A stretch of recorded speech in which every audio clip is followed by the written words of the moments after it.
चलिए आज हम अपनी आज की क्लासेस शुरू करते हैं। और आज का हमारा जो टॉपिक है वो लेसन 2 संतुलित आहार चल रहा है, जिसमें हम आपको कुपोषण बता रहे थे।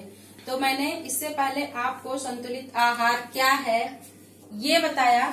संतुलित आहार के विभिन्न आहार समूह हैं, क्या हैं, 7 समूह मैंने बताए थे ना आपको।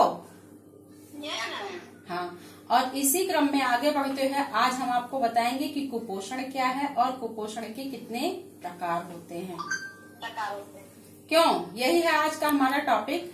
तो आप जानिए कि जब हमारे आहार में किसी एक या एक से अधिक पोषक तत्वों की कमी हो जाती है तो वही कुपोषण का कारण होती है। और कुपोषण 4 प्रकार का होता है, जिसमें नंबर 1 है अल्प पोषण, दूसरा है अतिशय पोषण, तीसरा है असंतुलित आहार और चौथा आपका विशिष्ट पोषक तत्व का अभाव। तो कुपोषण कुल कितने प्रकार के हुए, कौन कौन से?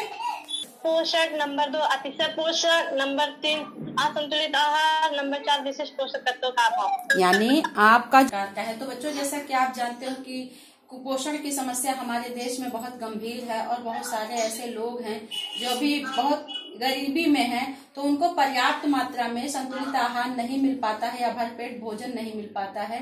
तो ऐसे बच्चे कुपोषण का शिकार हो जाते हैं। कुपोषण की समस्या है ना गंभीर अपने देश में।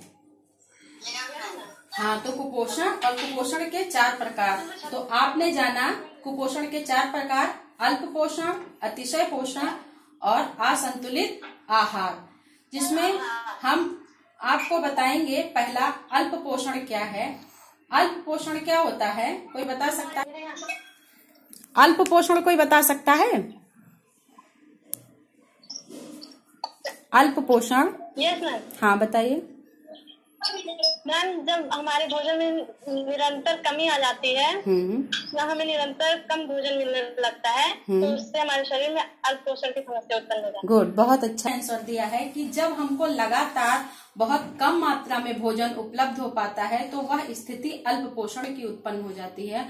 और इसमें जो है व्यक्ति को कई सारे रोगों का शिकार हो जाते हैं, जिसमें मुख्य रूप से इसमें बच्चों में मैलास्मस और क्वाशिकोर रोग हो जाता है। यानी 2 प्रमुख रोग जो प्रोटीन की कमी के कारण बच्चों में होते हैं वह है क्वाशिकोर और मैलास्मस नामक रोग, जो कुपोषण के कारण बच्चों में होता है।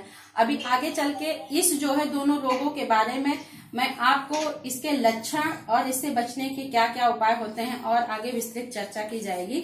लेकिन प्रोटीन की कमी से जो रोग होता है बच्चों में वह है मैलास्मस और क्वाशिकोर रोग। आपका क्लियर हुआ? सुबह समझ में आया? चलिए, अगला आपका है अतिशय पोषण। अतिशय पोषण जैसा कि नाम से ही परिभाषित है, अतिशय यानी जब लगातार बहुत अधिक मात्रा में हम भोजन ग्रहण करते रहते हैं तो व्यक्ति जो है अतिशय पोषण का शिकार हो जाता है। और ऐसी स्थिति में व्यक्ति को उच्च रक्तचाप और मोटापा रोग ग्रसित कर देते हैं, तो वो अतिशय पोषण हो जाता है। दूसरा क्या है आपका? दूसरा कुपोषण के कारण क्या है दूसरा कुपोषण? अतिशय पोषण। अगला है आपका आहार। असंतुलित आहार क्या होता है?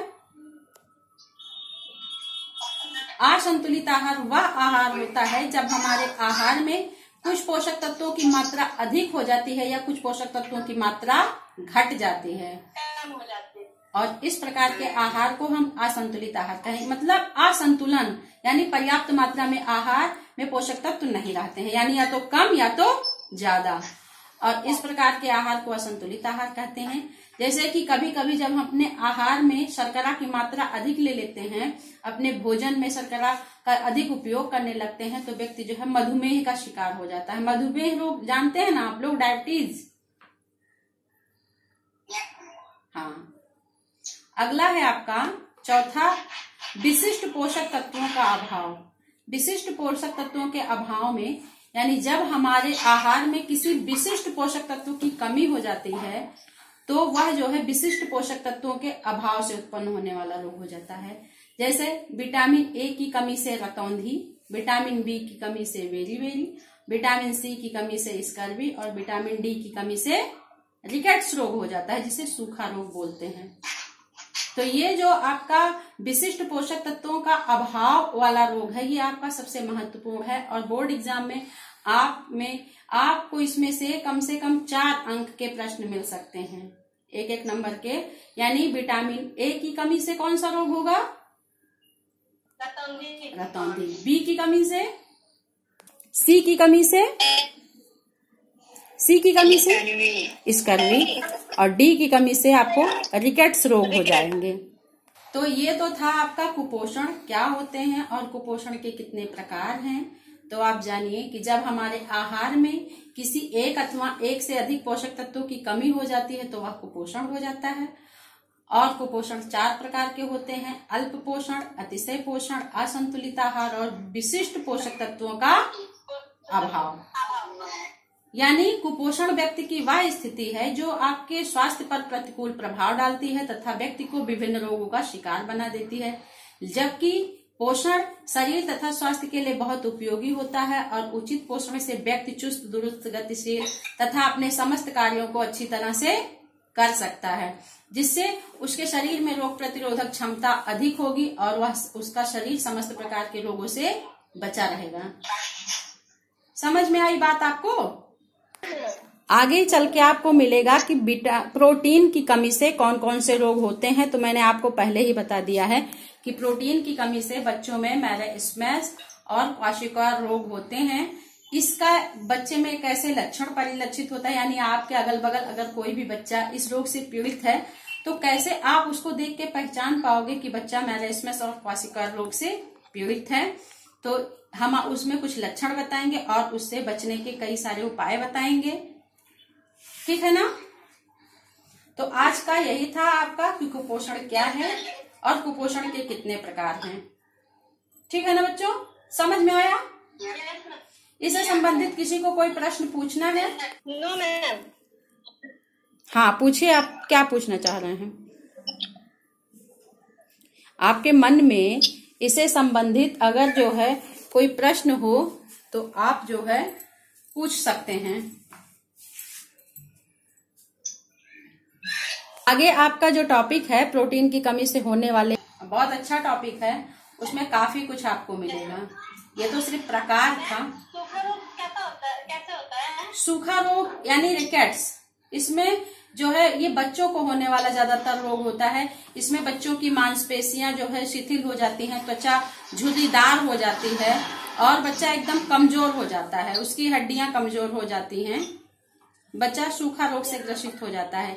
इसके लिए बच्चे को दिन में कम से कम 5 बार फल तथा सब्जियां देनी चाहिए और उसके आहार में आप पनीर, दही, डेयरी उत्पादन और जो है चावल, आलू, अनाज, स्टार्च आदि कई सारी चीजें सम्मिलित कर सकते हैं, जिससे उनके शरीर में समस्त पोषक तत्वों की पूर्ति हो जाए और सूखा रोग कम हो जाए। ये बच्चों में पाए जाने वाला मुख्य रूप से रिकेट्स रोग है। ठीक है बच्चों, तो आज के लिए बस इतना ही। आज के है? Yes ma'am.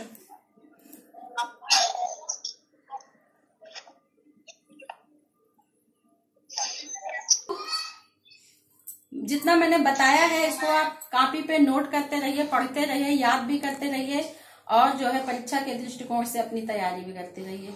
इसी के साथ आप घर पे रहिए, स्वस्थ रहिए, व्यस्त रहिए, मस्त रहिए और लॉकडाउन के नियमों का पालन करते हुए अपनी पढ़ाई भी निरंतर करते रहिए। ठीक है? कोरोना हारेगा, देश जीतेगा। क्यों? कोरोना हारेगा, देश जीतेगा। पढ़ेगा इंडिया, बढ़ेगा इंडिया। क्यों? गुड, बहुत अच्छे। इसी के साथ आज की क्लासेस समाप्त करते हैं। Thank you, welcome.